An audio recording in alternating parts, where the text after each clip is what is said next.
हसन साहब, अमेरिका में सिखों की आलमी तंजीम सिख फॉर जस्टिस ने बलूचिस्तान में ट्रेन पर होने वाले हमले में भारत के मुलविस होने का दावा करते हुए कहा कि अगर भारत का एहतसाब ना किया गया तो उनका अगला हमला और भी ज्यादा मासूम जाने ले सकता है।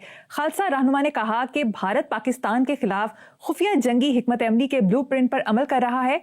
मोदी का भारत सिर्फ इलाकाई खतरा नहीं बल्कि एक मुकम्मल दहशतगर्द हुकूमत है।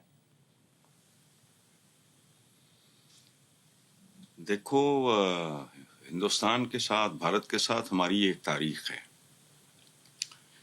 और उसमें बहुत ज़्यादा खौफनाक और संगीन मराहल आए, जिनमें से एक बांग्लादेश है। वो इनकी शय पे इनकी मदद के बगैर वो शायद मटेरियलाइज ही ना होता।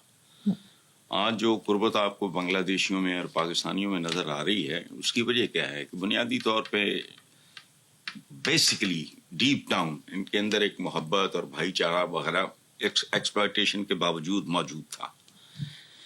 इसलिए ये जो जिनका भी आपने जिक्र किया है कि बलूचिस्तान में ट्रेन हादसे के हवाले से, तो इसको आप, ये बईद कयास नहीं है। कम से कम मैं इसको रूल आउट नहीं कर सकता। मैं पूरे यकीन के साथ कह भी नहीं सकता और इसको मैं इग्नोर भी नहीं कर सकता।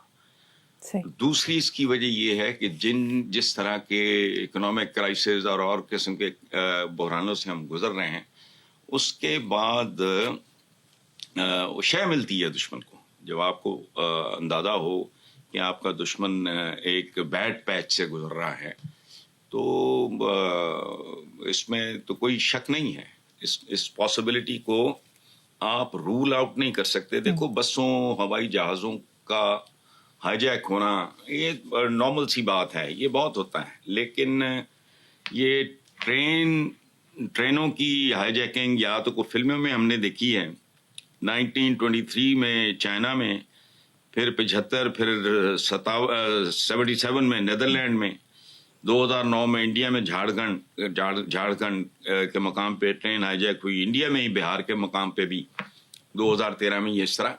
लेकिन ये बहुत कम है। जहाज़ों को अगवा करना समझ में आता है, लेकिन ये, but let me go back to your question कि ये जो सिखों की आलमी तंजीम के जो रहनुमा हैं, उन्होंने जो बात की है, ये बिल्कुल बईद कयास नहीं है। उसकी वजह है कि हम जिस फेज से गुजर रहे हैं वो किसी को भी शय देने के लिए काफ़ी है। हमारे दरमियान तकसीम दर तकसीम है।